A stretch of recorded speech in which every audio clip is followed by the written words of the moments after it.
Woke up this morning, sunshine through the clouds, feeling the healing, laughter all around. Rise up and stand tall, joy in every stride. No more tears to fall, let your spirit guide. Blessed go summer, shining through the night. Brighter than thunder, you're the morning light. Life keeps on spinning, hold on to your dreams. You're always winning, more than it seems.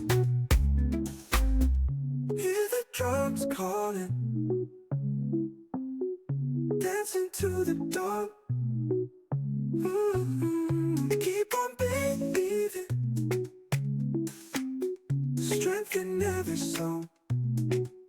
Blessed go summer, shining through the night. Brighter than thunder, you're the morning light. Life keeps on spinning, hold on to your dreams. You're always winning, more than it seems. Hear the drums calling, dancing to the dawn. Keep on believing, strength in every song. Blessed go summer, shining through the night. Brighter than thunder, you're the morning light. Life keeps on spinning, hold on to your dreams. You're always winning, more than it seems.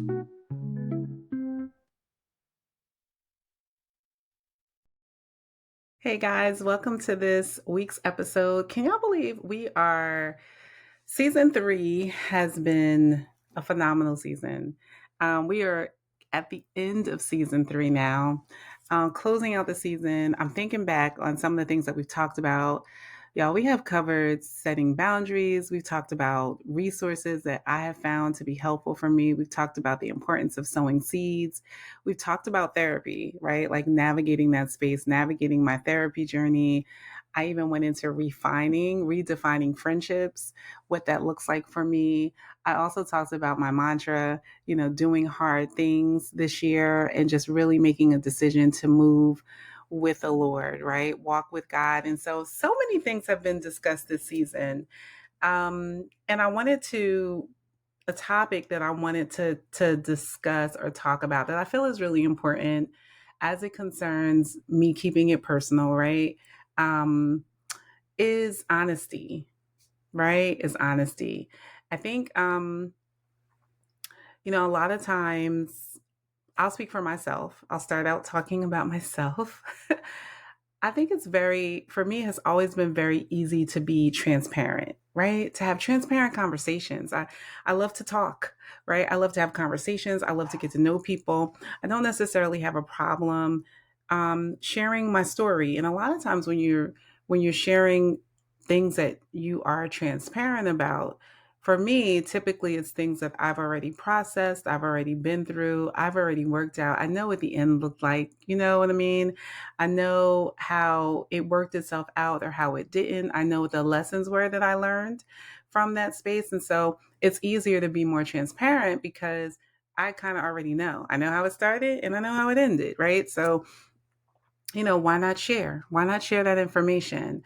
I've always been an advocate of of learning lessons, right? And of if I can share my experience with someone else so that they don't have to make the same mistakes, I'm open to that. Now, when we talk about vulnerability is more, I feel like has more emotion. Transparency, I can talk a lot about context, a lot about what happened, what they did, how they said it, what I think they meant. It's a lot about what I'm thinking, what actually was said, what happened, the story, right? But vulnerability requires more of my emotion, more of how I am feeling.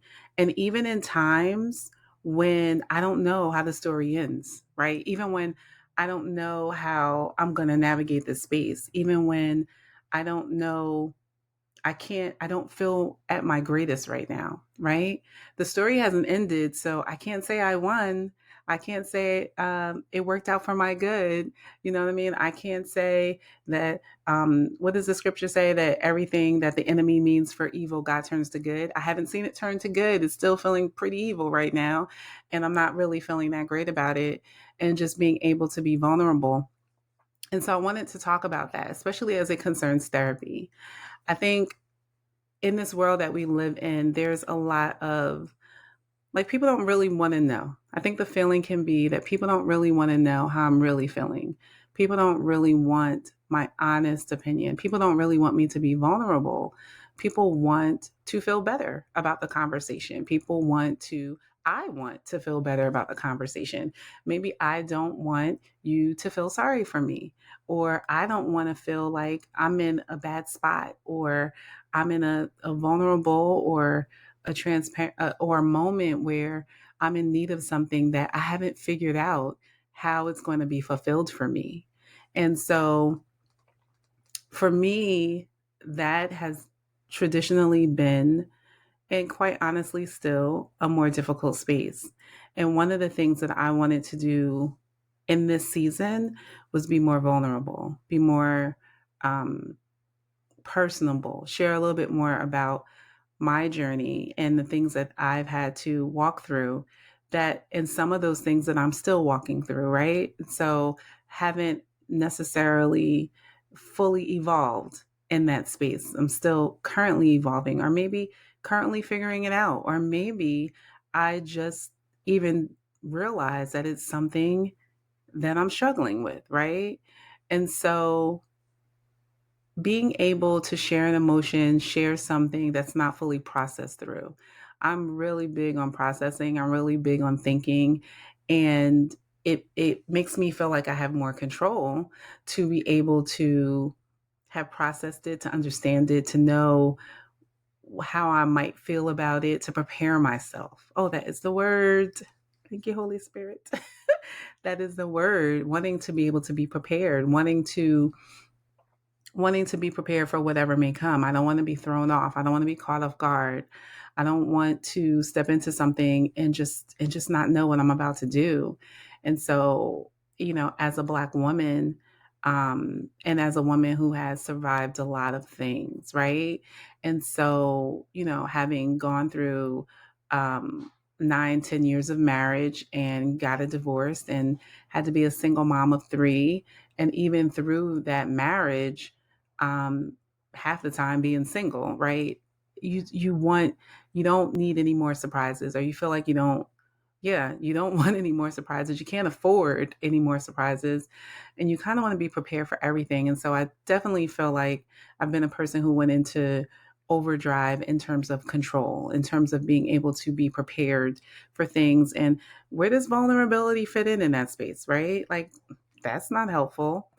I just need to know what I got to do and be prepared for it. I can't just sit in my emotions. I can't just sit in my feelings. I can't just sit in things that don't make me feel great. When I have an assignment, girl, I got stuff I got to do. These kids got to eat, bills got to be paid, things have to be done. And so I very much adapted that mentality. And then going into, so let's bring it back to therapy, right? So a lot of times, when you come into a therapy room, you bring all your stuff with you, right? You don't know. I didn't know I needed to be vulnerable. I didn't know that vulnerability would be healing to my soul, right? I didn't know that there were emotions and things that I was feeling that was being suppressed. I didn't know that that suppression of emotion was showing up as heart palpitations. I didn't know as pains in my chest. I didn't know when I would be going to the emergency room trying to figure out what's going on, and they would constantly be doing EKGs on me and be like, "Oh, nothing's wrong," or "Nothing's wrong." I remember one time I went to the ER for some chest things. Some kind of way, child. They did some X-rays on my like my back, because it was like in my shoulder blade in the back part, and like, going over like the chest area. And they were like, well, maybe you pull something in your back, but we'll do the we'll do the x-ray, but we don't see anything on the x-ray, so how about you just put a sling on? I remember I was wearing the sling for 2 weeks, didn't really know why. no one mentioned stress. No one mentioned, no, all the times that I have visited the ER, I got things like, well, sometimes you can feel, some pain in your chest when you like have a cold, when you're getting ready, when a cold is coming on, sometimes it might cause a little bit more pressure in your chest, child. All the things except for what I now know to be stress and my body reacting to it because I wasn't dealing with it. And so, one of the things that therapy was really helpful with for me is being able to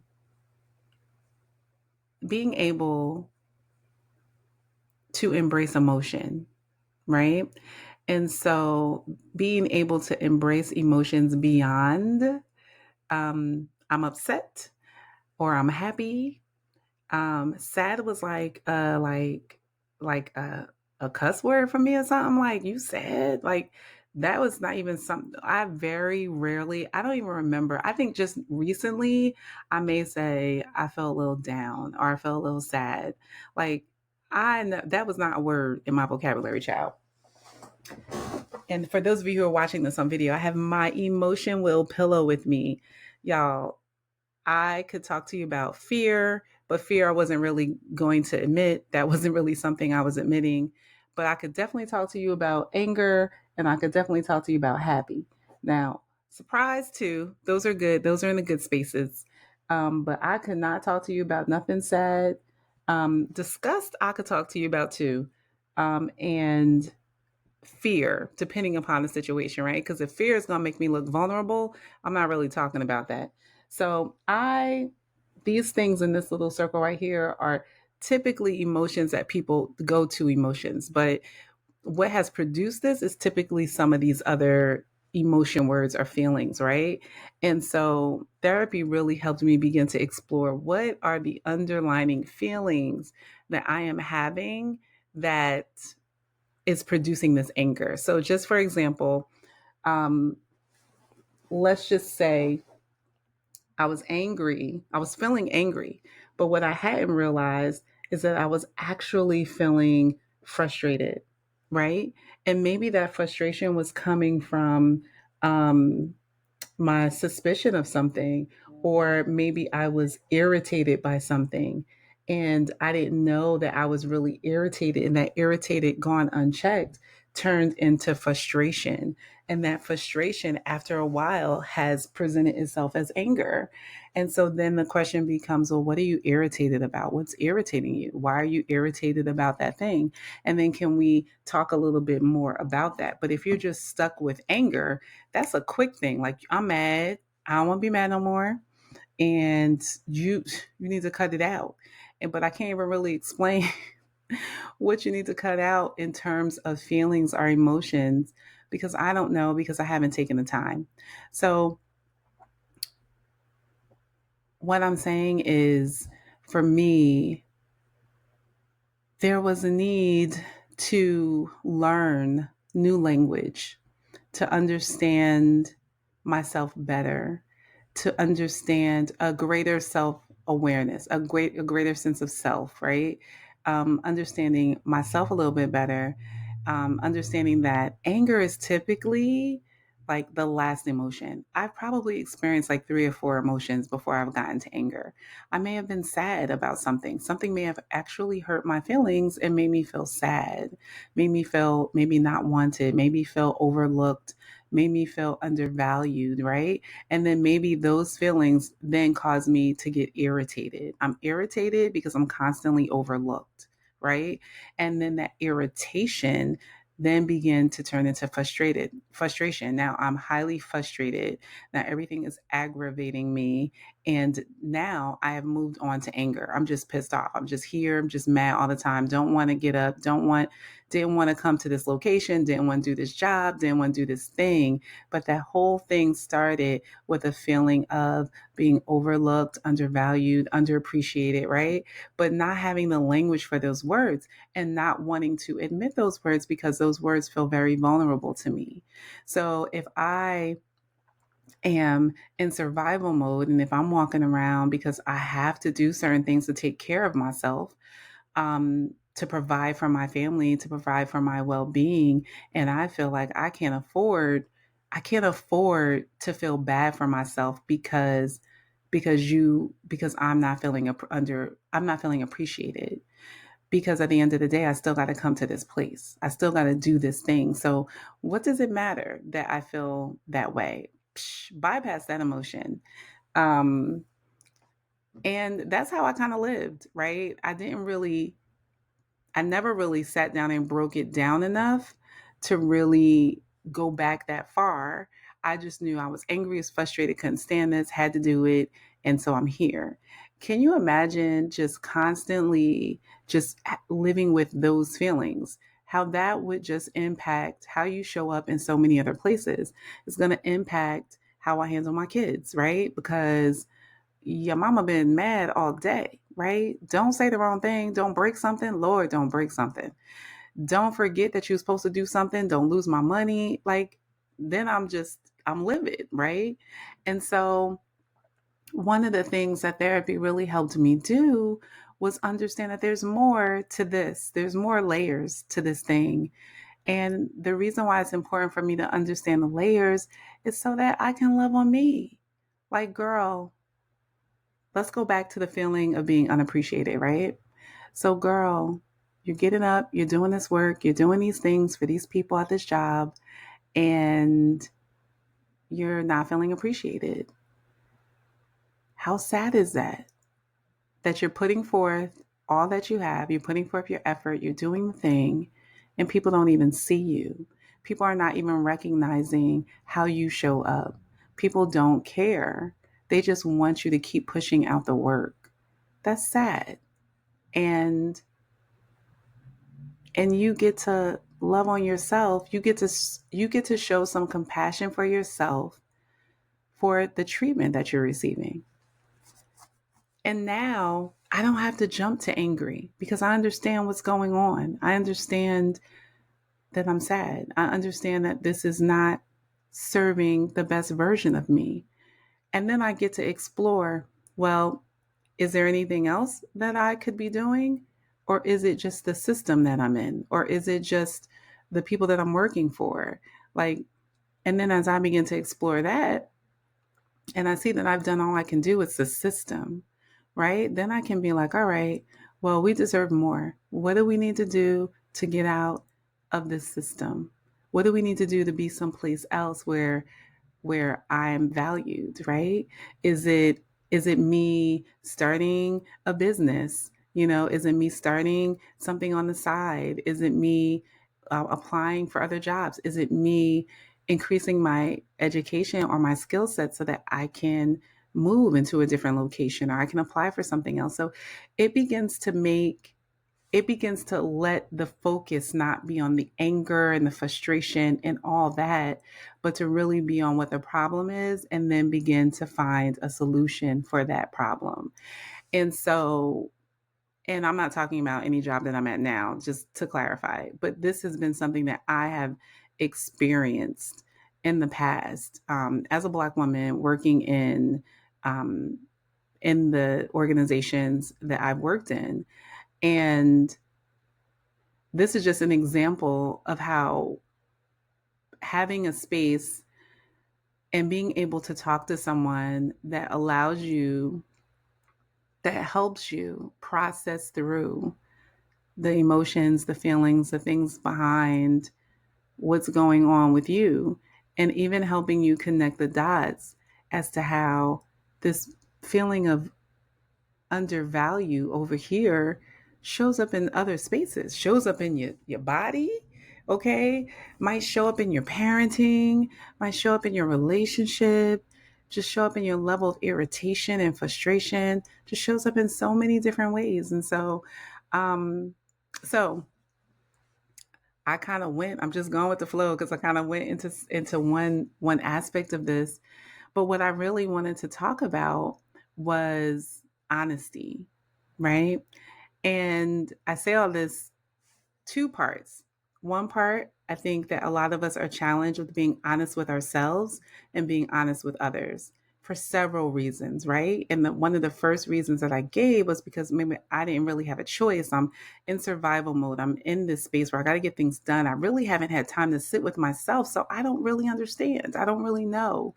And so that's why I'm moving in this space, right? Because this is all I've really been afforded up to this point, right? I really haven't had a safe space to land. I really haven't had a space where I could just sit down and quiet the noise a little bit and focus on me and feel okay being vulnerable enough to to show myself some compassion and to let someone else be compassionate towards me as well. Now, another aspect of this could be that I do know some things about myself, but I really don't want to deal with them, right? I know I feel sad.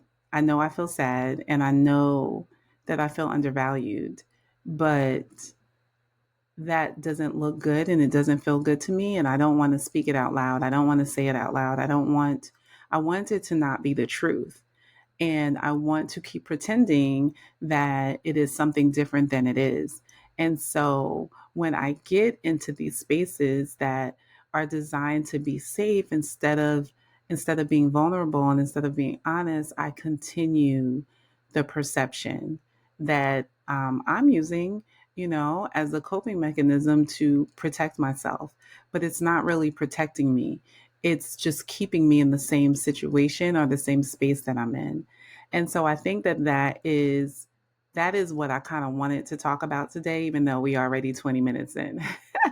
But I think that that's important. Like when we talk about therapy, right? I've talked about my journey, I've talked about transformation that I've been able to receive, I've talked about things that I've learned as an individual and things that, I help my clients with and help my clients navigate through life in terms of like setting boundaries and stuff like that, right? But,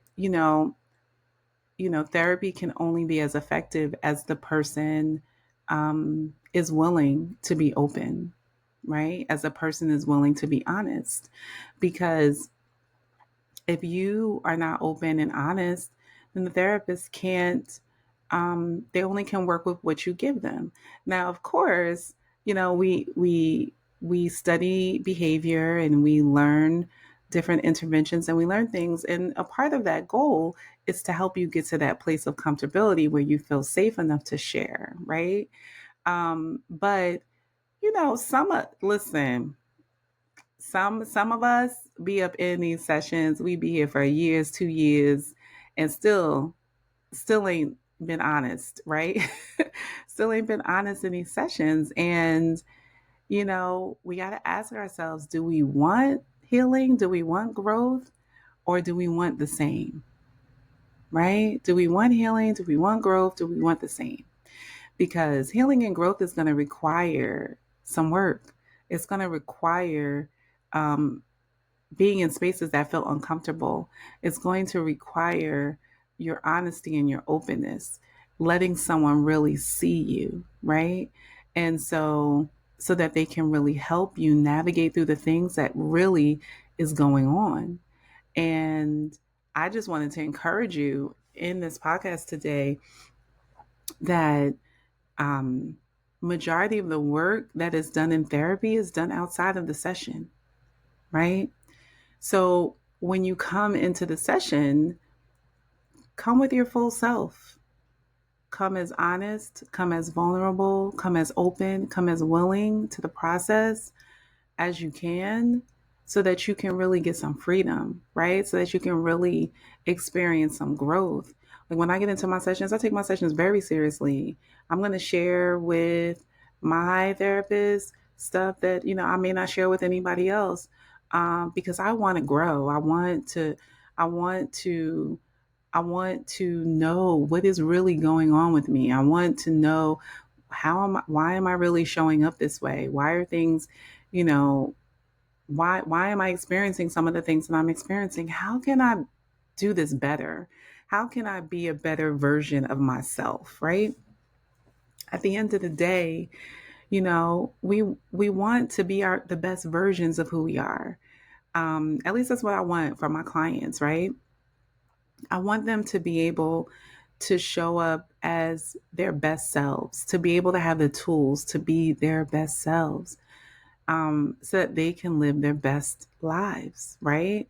And the best self looks different for everyone, right? We're all different. We're all different. We're all unique. We're all different, dealing with different situations. We all have different personalities. We're just all different people.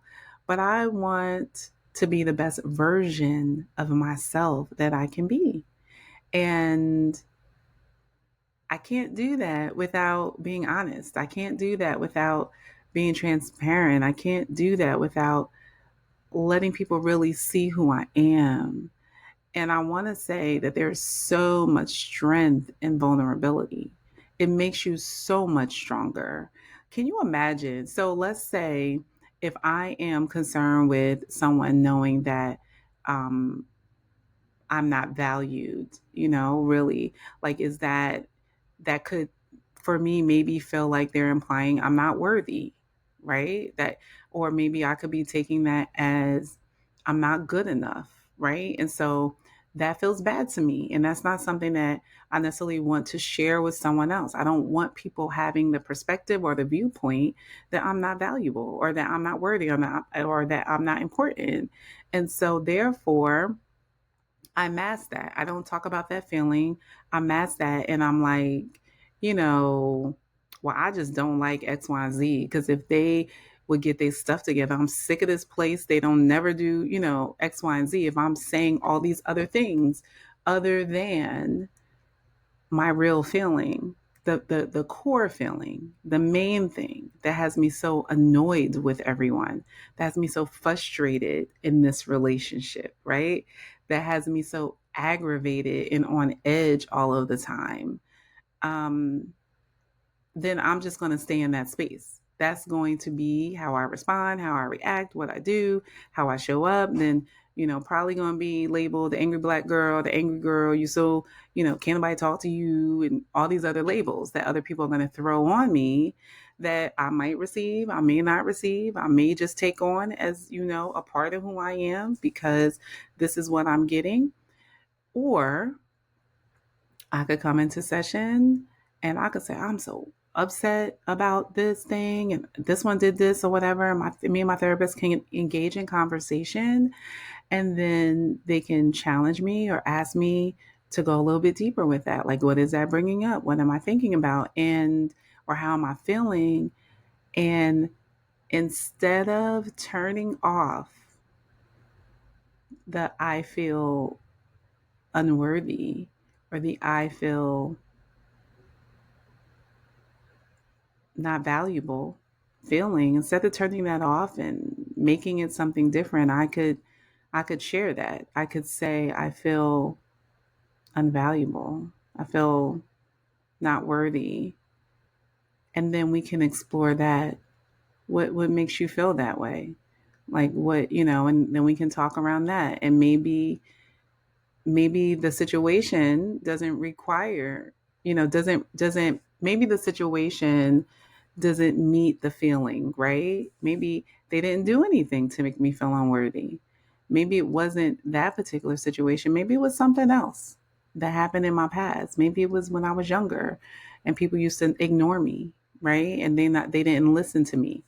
And maybe that is what was triggered in this now new situation that I'm feeling. I'm sharing this example. This is an example, but I'm sharing this example because the power that you now have in understanding, oh, this thing is connected to that thing. This thing is connected to when this happened. That thing will free you and release you from having it be the voice that you hear in the new situation, right? And if it frees you from being the voice or the feeling that you have in the new situation, then it won't take you all the way to that angry part, right? It won't take you all the way to the irritated, frustrated, she thinks she know everything. It won't take you to that part. How powerful is that? You are now changing your dynamic, right? It empowers you to change that dynamic. Now, we're going to have to go back and deal with the original thing that made you feel that way. And we can have a conversation around that. And we can talk around that and we can work through that so that you can be free from attaching that thing to anything else. Y'all, that's power. That is power. That is power. And so that's why I wanted to end this season with a conversation around honesty, around vulnerability, around transparency, and around therapy in those spaces as it concerns those things, because I want y'all to be free. Y'all know my thing is us being able to cultivate joy and peace in our lives. And that's a part of it, right? I can't have no peace if I'm frustrated all the time and I don't even really know what I'm frustrated about. I don't really know the core of why I'm frustrated. I don't really know where it's spurring from. I might not even know that I'm feeling the way that I'm really feeling. I don't really know what that core feeling is. It's going to be quite difficult to have peace and to have joy on a consistent basis because this is just going to keep coming up. And now imagine we're so complex. We're complex people, right? So that might have been one thing. But imagine how many other dynamics we're involved in every day. We have children, some of us have children, we're in relationships, we have job, things, we have um, hobbies and nonprofits, and we have friendships and all these different things, right? That we are constantly interacting in and engaged in. And imagine how many things can be impacted by us not fully understanding who we are and not fully understanding what is happening and us not being fully honest so that we can grow and show up better. Show up better. And our betterment, y'all, this last thing I'll say. Our betterment is not for other folks. They reap the benefits of the betterment most definitely. My kids will reap it, my spouse will reap it. The people that I'm connected with, my friends, they'll reap it. But before any of them reap it, girl, I'm going to reap it. I reap it. It's called healing to my soul. Healing to my soul, healing to my heart, healing to my body, right? Healing for my mind. And so, y'all, I hope that this season has been impactful for you. I hope that this season, I hope you've been able to take something away from this season. I hope you've been able to share with someone else the resources that have been presented. Um, I hope that me sharing my personal journey and different things that I've navigated and I've walked through and that I continue to walk through. This is a continuous process, y'all. I'm still growing and learning. Um, I hope that it has been helpful and that it has, if it hasn't done anything else, it has ignited a fire or a spark in you to do the work, to show up as the absolute best version of yourself that you possibly can, to strive for that, right? To know more is possible, to know better is out there. So, as always, remember that it is up to you. It is up to you to secure your peace, to cultivate your joy, to live the life that you deserve, that you are deserving of. It is up to you. Girl, ain't nobody gonna do it for you. No one will do it for you, but you get to do it for you. All right, y'all. Until next time, until next season. I don't know what the new season is going to be about. I'm still kind of praying about it, but I do think we will have some guests on here. But until next season, your girl Tisha, I will see you later.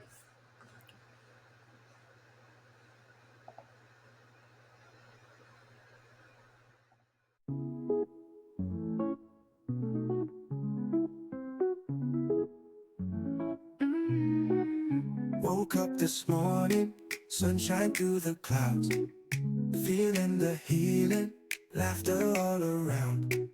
Rise up and stand tall, joy in every stride. No more tears to fall, let your spirit guide. Blessed go summer, shining through the night. Brighter than thunder, you're the morning light. Life keeps on spinning, hold on to your dreams. You're always winning, more than it seems. Hear the drums calling, dancing to the dawn.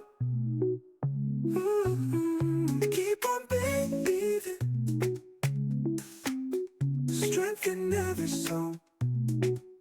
Blessed go summer, shining through the night. Brighter than thunder, you're the morning light. Life keeps on spinning, hold on to your dreams. You're always winning, more than it seems. Hear the drums calling, dancing to the dawn. Keep on believing, strength in every song. Blessed go summer, shining through the night. Brighter than thunder, you're the morning light. Life keeps on spinning, hold on to your dreams.